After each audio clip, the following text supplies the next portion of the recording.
സുരേഷ് ഗോപി ചിത്രത്തിൽ ഗൗതം മേനോൻ, സനൽ വി ദേവൻ സംവിധാനം ചെയ്യുന്ന ചിത്രത്തിന്റെ പൂജ ഇന്ന്. സുരേഷ് ഗോപി, സുരാജ് വഞ്ഞാറമൂട് എന്നിവരെ പ്രധാന കഥാപാത്രങ്ങളാക്കി സനൽ വി ദേവൻ സംവിധാനം ചെയ്യുന്ന പേരിടാത്ത ചിത്രത്തിൽ ഗൗതം വാസുദേവ് മേനോനും. ചിത്രത്തിന്റെ പൂജ ഇന്ന് രാവിലെ 10-ന് ഇടപ്പള്ളി അഞ്ചുമന ദേവീക്ഷേത്രത്തിൽ നടക്കും. ഡിസംബർ 15-ന് കൊച്ചിയിൽ ചിത്രീകരണം ആരംഭിക്കും. 2 ഷെഡ്യൂളുകളിലായാണ് ചിത്രീകരണം. ആദ്യ ഷെഡ്യൂളിൽ 10 ദിവസത്തെ ചിത്രീകരണമാണ് പ്ലാൻ ചെയ്യുന്നത്. തൃശൂരും ലൊക്കേഷനാണ്. സുരേഷ് ഗോപിയുടെ 157ാമത്തെ ചിത്രമായാണ് ഒരുങ്ങുന്നത്.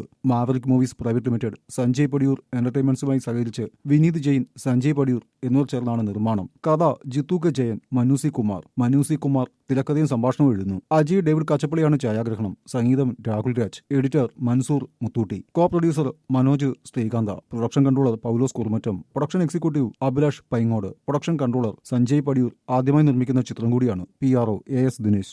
സംഗീതം Rahul Raj. Editor Mansoor Muthootty. Co producer Manoj Sreekanth. Production controller Paulose Kurumattom. Production executive Abhilash Paingode. Production controller Sanjay Padiyoor. ആദ്യമായി നിർമ്മിക്കുന്ന ചിത്രം കൂടിയാണ്. PRO AS Dinesh.